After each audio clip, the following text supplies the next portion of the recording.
Now we are about to go on the train. This is the Skagway and White Pass Railroad. There's our Marilyn.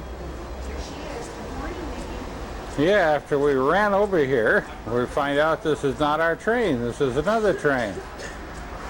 So now we're waiting for our train. I think this train goes all the way over to the Yukon Territory. But it's not our train. We'll have to wait for our train. There's 2 cruise ships back behind the locomotive number 93. There are actually 3 cruise ships in port today. Sometimes they have as many as 5, plus a couple of smaller ones. Cruising is a big deal in these little towns. And there's another cruise ship, and I suspect that's our train. But here is an antique snowplow. Still in service. It's been restored 20 years or more ago, and it's still in service. The big snowplow.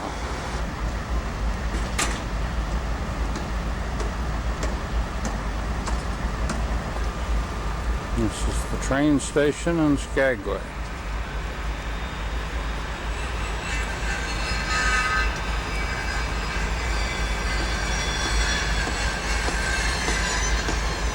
The gold rush started about 1886, went through about 1899, but 1898, 1899 were the peak periods here, as they got the railroad working. And people would come up by ship to here,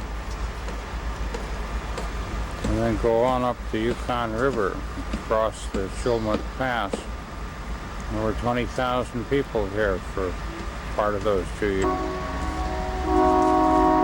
There she goes.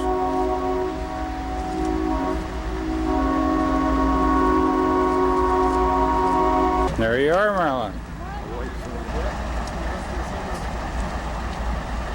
There's our very own. There you are. Mile by mile marker in the middle of the magazine, which you can follow along as we travel along today.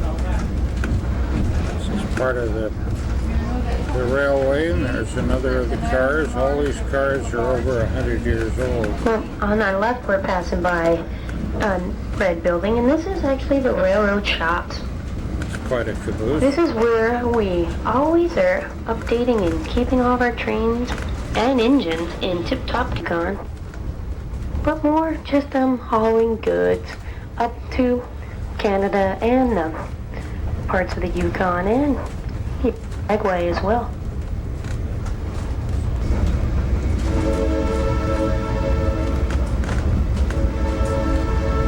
The train's on the siding, waiting to let us go by.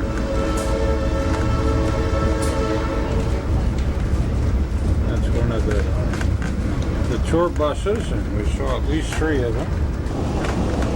This is the Skagway River. They actually Going hiked up over towards White Pass. 2,500 miles, adding all up on just a 45-mile trail.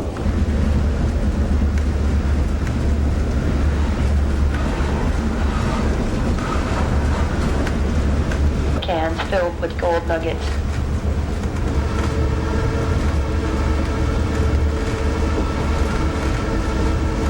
I'm pretty sure.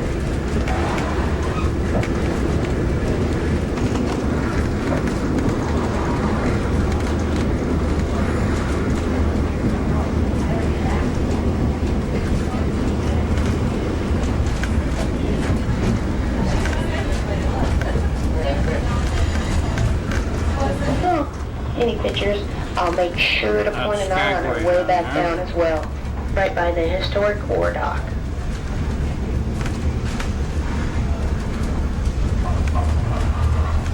Beckett's toll road. Good old George Beckett was an entrepreneur of sorts, and he built a wagon road up the first 12 miles.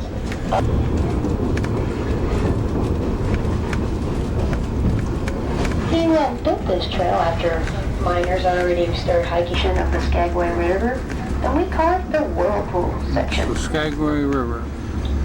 Far too treacherous for anyone to ever go down. But the miners had to cross over numerous parts of the Skagway River on trains as it crosses through the falls. They might be in someone's home Pitchfork. for you. Whittlevale Falls.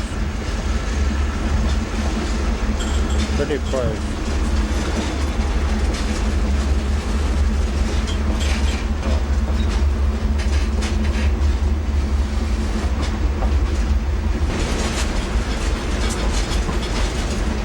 There is the trestle we will eventually be going across.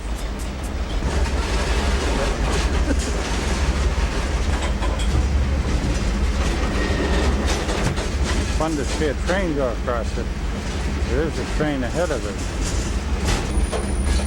See the rail line up there?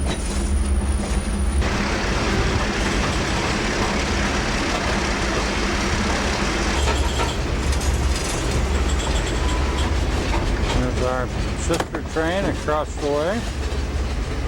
Good.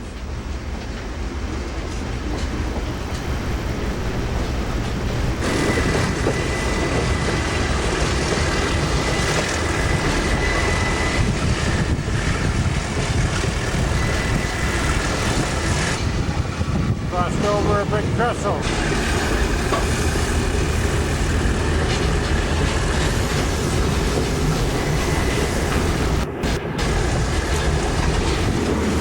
Old cantilever bridge.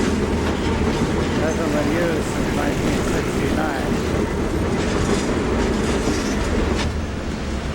Just coming out of the tunnel.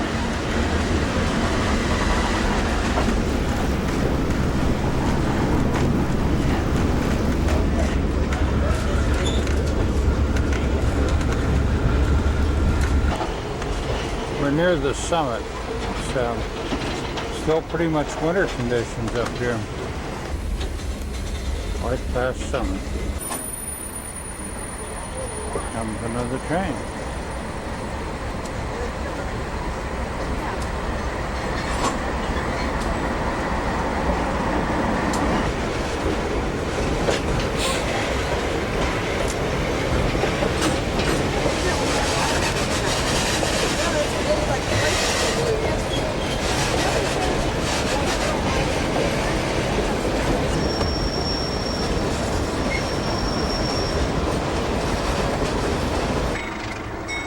This is a big lake that's 3 miles long, but it's all iced over and then covered with snow, so you can't see it. It's a lake.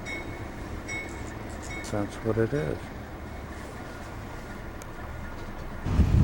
This is the Golden North Hotel. It's just been renovated, but it's the oldest hotel in Alaska.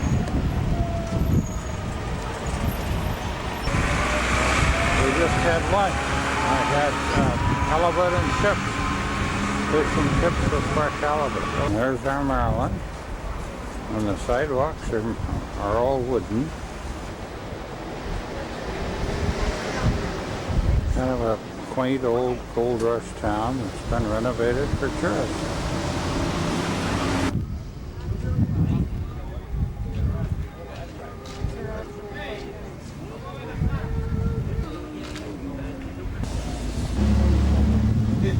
More Skagway. I'm almost out of here. Are you? The Golden North Hotel and the mountains behind it. One of the cruise ships there at the foot of Broadway. There are 3 of them in port today. That's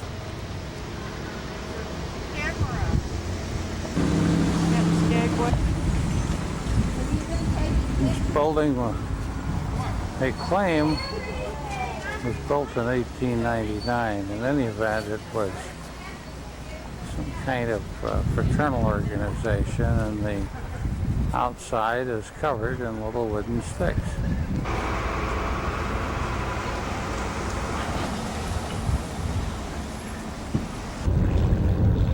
Now we're about to leave Skagway and going back to Juneau. We'll get back to Juneau. Yeah.